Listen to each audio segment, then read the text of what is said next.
go. Assalamualaikum warahmatullahi wabarakatuh.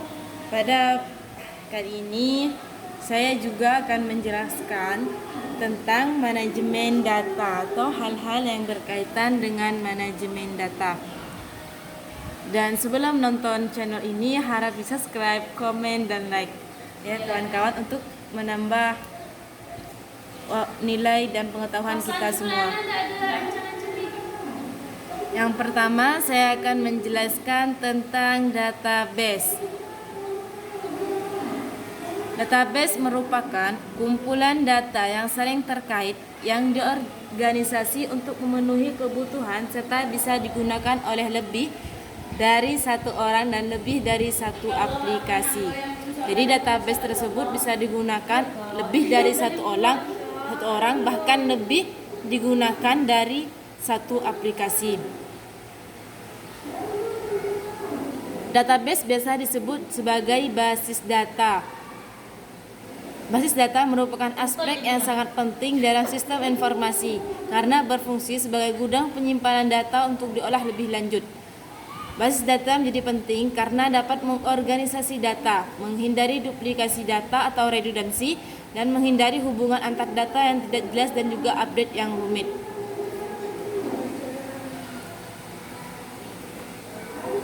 Dan ada 3 sumber data dalam sistem pendukung keputusan. Yang pertama ada data internal. Data internal itu adalah data yang sudah ada dalam suatu organisasi dan dikendalikan oleh organisasi tersebut. Data internal itu adalah data yang memang ada dari dalam organisasi tersebut, bukan datang dari luar ataupun bukan dari ide-ide dari brainware tersebut. Terus yang kedua itu ada data eksternal, yang mana kita telah ketahui data eksternal itulah data yang datang dari luar, bukan berasal dari dalam organisasi tersebut. Jadi data ini tidak bisa dikendalikan oleh organisasi seperti peraturan perundang-undangan, harga pasar, keadaan pesaing, kurs dolar dan sebagainya. Itu kan semuanya datang dari luar, bukan dibuat dari organisasi tersebut. Terus yang ketiga ada data privat atau personal. Jadi data privat adalah data yang mengenai kepakaran atau naluri dari user terhadap masalah yang akan diselesaikan. Dapat berupa pendapat dari user mengenai variabel yang diperlukan dalam menyelesaikan masalah atau nilai dari suatu variabel. Data tersebut bersifat subjektif. Berarti data privat atau personal tersebut adalah data yang adalah ide yang memang timbul dari user, yang mana itu adalah ide-ide atau kelebihan dari user tersebut untuk menyelesaikan suatu masalah tersebut.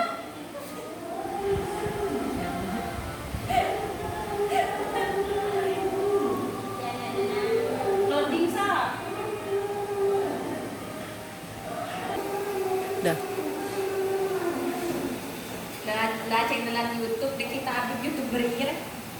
Terus yang selanjutnya ada Database Management System atau DBMS. DBMS adalah suatu software yang dirancang khusus.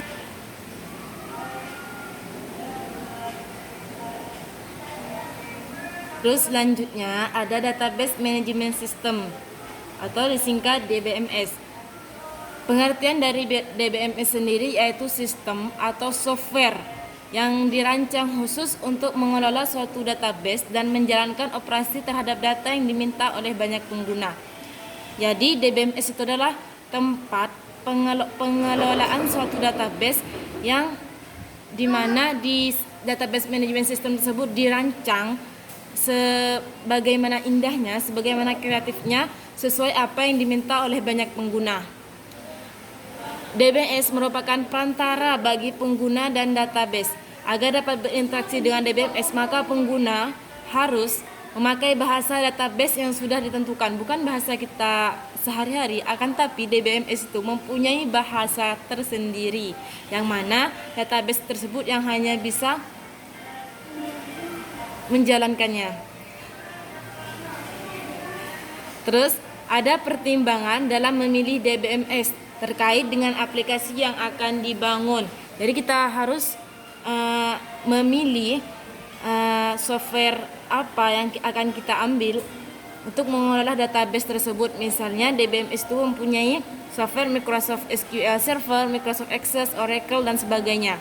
Pertimbangan yang dipilih itu sebagai berikut: apakah arsitekturnya sistemnya standalone atau client server, berbasis desktop atau web, karena setiap DBMS itu mempunyai keunggulan pada masing-masing arsitekturnya, serta harus memperhatikan platform sistem operasi, besarnya data, pentingnya dukungan keamanan.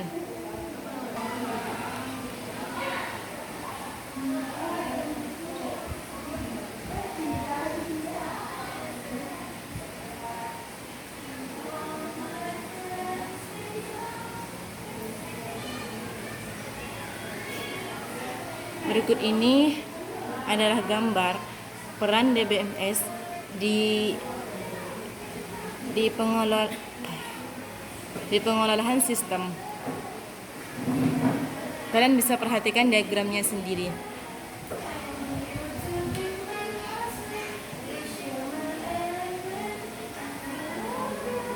Terus yang terakhir ada warehouse atau biasa disebut gudang data.